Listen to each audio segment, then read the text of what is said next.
Hello everyone and welcome to the real world for a change. Wait, what is this?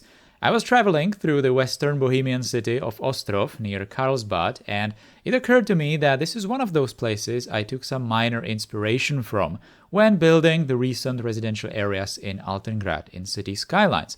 So here we are, on the main square in Ostrov, where I started taking some terrible shots with my phone, so we can take a quick look at a very good example of socialist realism architecture in real life, and how it looks today, some 60-70 years after it was built. Ostrov is not very large. It has some 16,000 people.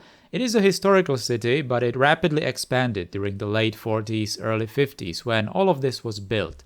The main square is huge, perhaps even too big for a city of this size. Back in the day, various events took place here, celebrations of holidays, rallies, and so on. It is an important intersection of foot traffic, so there was a surprising number of people here, even though it was in the late morning of a workday. The square is dominated by a monumental cultural house, something like a community center with a cinema and other places for various cultural events. The building kept its original decorations and overall look, minus the Soviet flags that we can see in older pictures. This place is interesting in a lot of ways, especially today, because we can see how it stood the test of time. It seems that people agreed that they can put the politics and history aside and see the buildings for what they are, see the technical and urban design qualities. The buildings are in an excellent shape due to the recent refurbishments. What is great here is the care with which the locals maintain all of this.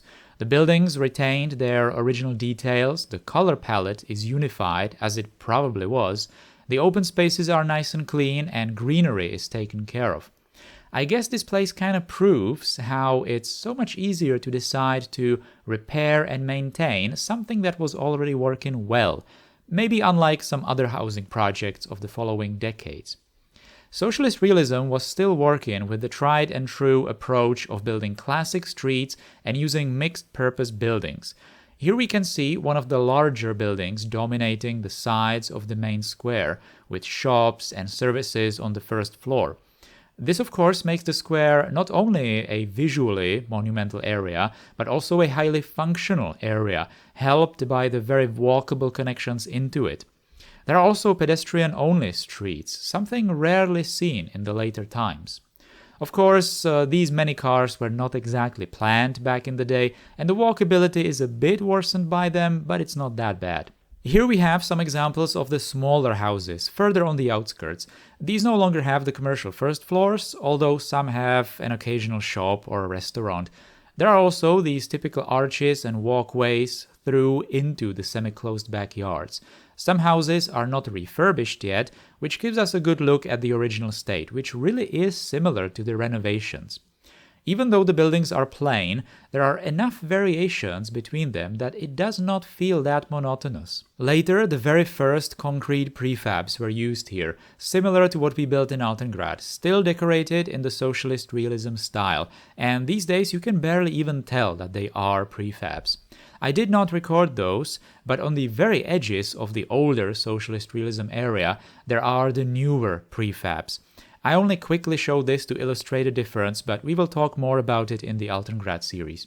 The prefabs mostly abandoned the classic street and squares approach, and also they are rarely maintained and refurbished with some deeper thought other than just let's insulate it and make it different than my neighbor. The result is this clown parade where not even some facade details remain the same. It's a bit shame, but maybe it's just a result of some cluelessness on how to make these places better. With the 50s part of the city, this was crystal clear. Just maintain it and keep it how it was. Anyway, that's all. Thank you for watching, and I'll see you next time.